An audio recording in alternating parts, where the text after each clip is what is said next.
Okay, hello guys. Right, I'll try and keep this as quick as I can, but as promised I did say I was going to do a video to just quickly explain some of the new changes and how you're going to be able to either build better stuff for yourself or help newbies with questions about, just generally speaking, how to improve their character, their ships, anything along those lines.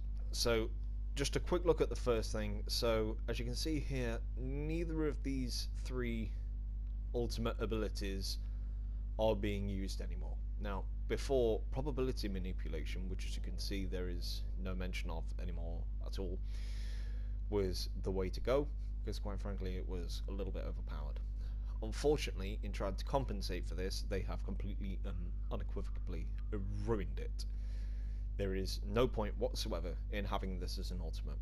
Now, I have tested the frenzy side of things, and considering it only affects one target, admittedly gives you bonuses for so long as that target's alive, only affects one target, and apart from when you're doing boss battles, I find it really difficult to justify this here as opposed to taking more points in science and engineering.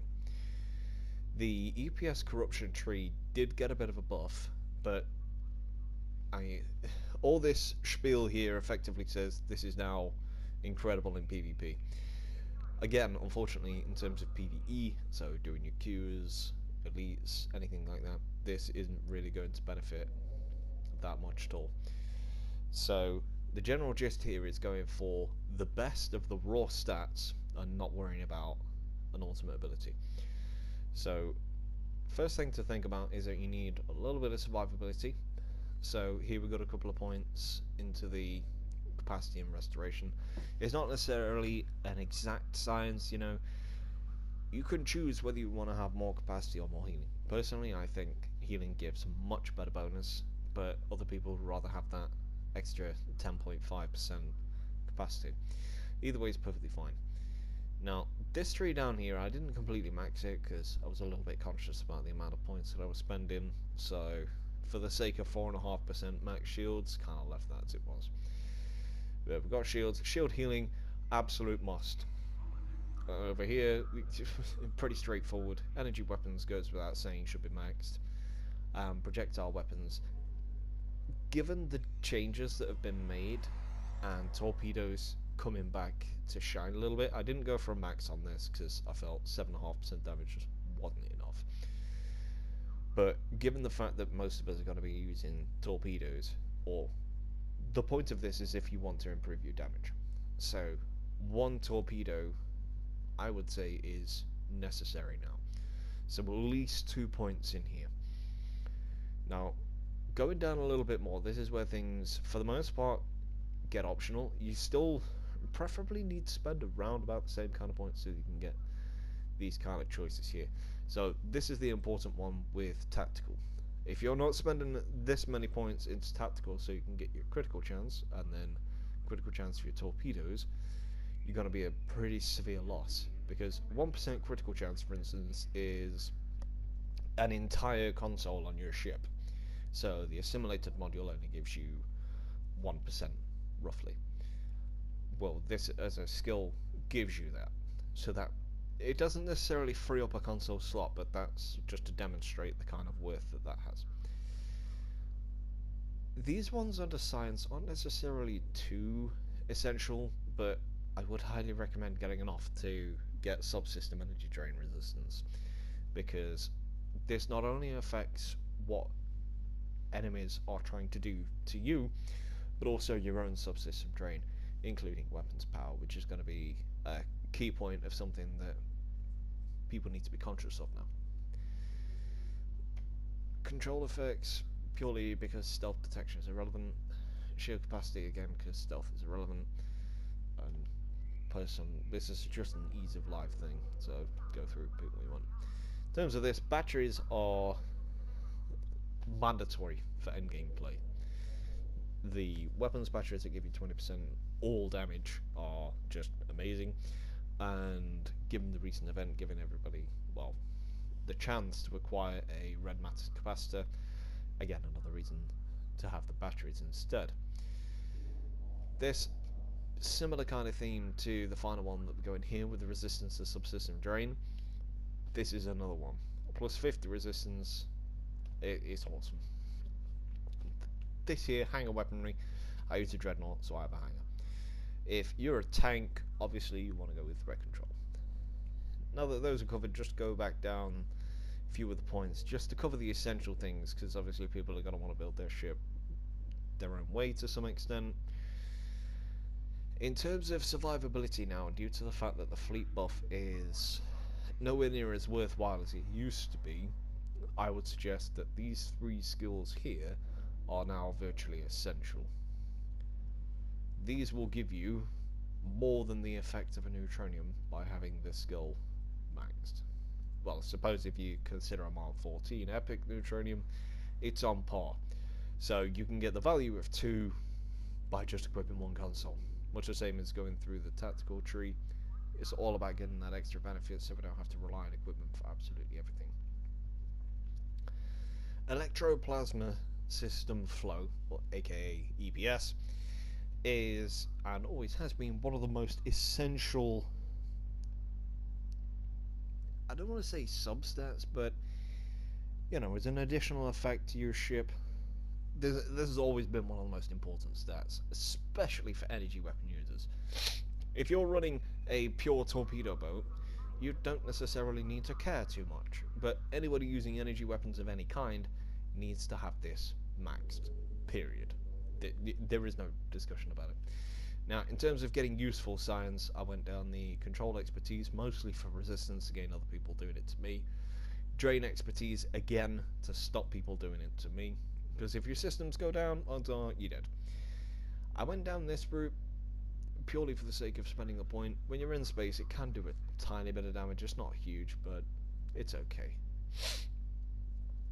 This here is yet more shield survivability. Kind of goes without saying, really. Again, didn't max it because it's just not enough bonus to warrant it.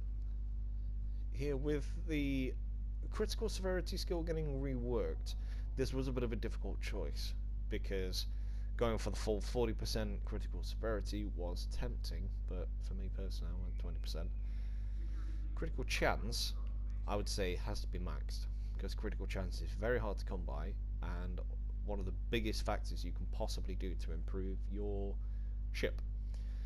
So let's say you wanted to have maximum crit severity instead. You're confident that your crit chance is around 20-30%. Then by all means max out this instead, or advise somebody else to do so. And where I have gone with max shield penetration, you would instead go with, say, 1 point to shield penetration. You'll still get a little bit of an extra bonus, and believe me, it does actually help a tiny bit, especially considering we've lost directed energy modulation, hence why I've got it maxed in the first place. But having 1 point in that and maxing down the amplification tree would also be another good option. Armor penetration, now this is the last main point that I really want to talk about. This is something that you guys and anyone you speak to who wants to improve their stuff should be aware of. The way that they've reworked everything, I mean, even before armor penetration, that's always been a massive factor, almost as much as crit. This is probably the next most important thing. The more resistance your opponent has, the less damage you deal to him. Fairly obvious. This ignores that resistance. Okay, so you read the description. Armor penetration causes your weapons to behave as if the target damage resistance is lower than their actual amount. Okay, so this is ignoring a portion of their resistance. That is pretty huge. Now, you can get this from multiple places, and I would recommend getting it from everywhere that you possibly can. Even if there's only a couple of things that give you, say, plus 50 hull penetration. For me personally, I'm using the full Norscan set, which, when you get all 3, gives yet another plus 50. What that means is that that's now 15 armor penetration. Looking good so far. Then for me personally, all my weapons, they have a bonus called Pen, which ignores another 10. So that's 25 of all of their resistance. Unfortunately, in terms of consoles, it's not really very easy to get Pen on it without losing things. I'll go through the consoles that I use and why another time. But the next place that you're going to be looking to get this from, sorry if I can actually find the right tree, is in your traits, which won't let me select anything. But basically there's a space reputation trait, it's the red one right there, that will give you another 5 armor through penetration. So just from skills on a weapon set, I've got 30. Now if you go down the intelligence tree, there's the final skill called Intelligence Fleet 2. And you can see at the bottom here, plus 10% shield penetration for 30 seconds, plus 10 armor penetration. Now, if you go by the premise that your average player or enemy, let's say, has 40 damage resistance to absolutely everything, you know, standard run-of-the-mill, easy cap 40.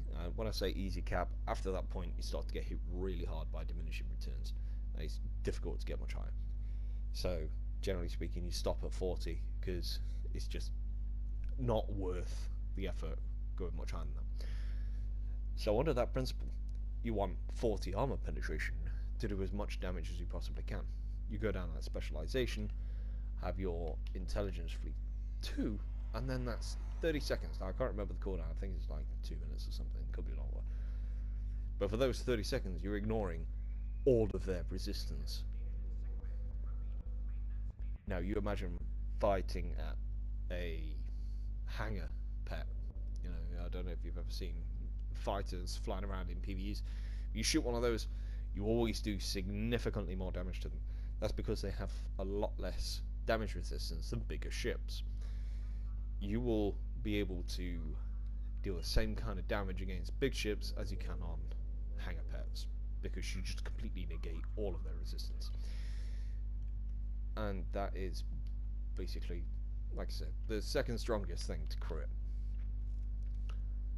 Now, last thing in terms of the skills that I would say is mandatory.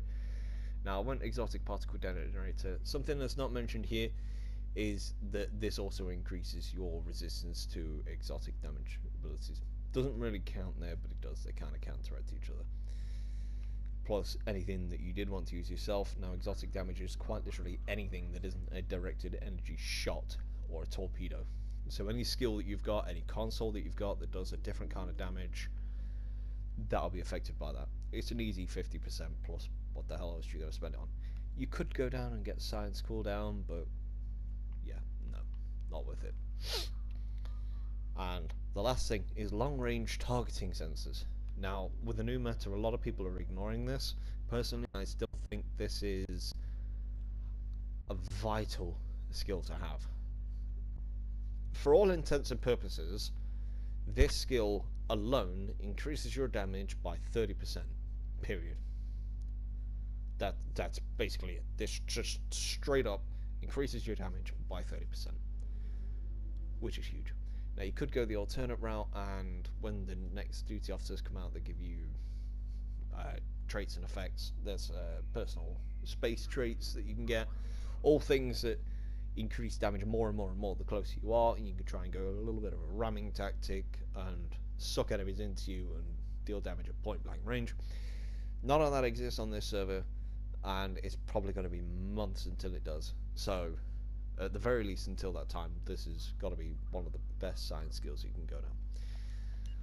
Now, hopefully that's helped some of you guys, either with any questions you may have had yourself on how to improve, or any officers that you come across. Because skills is a very big thing, and it's very easy to completely mess up your character if you do it wrong. Anyway, that's all from me today.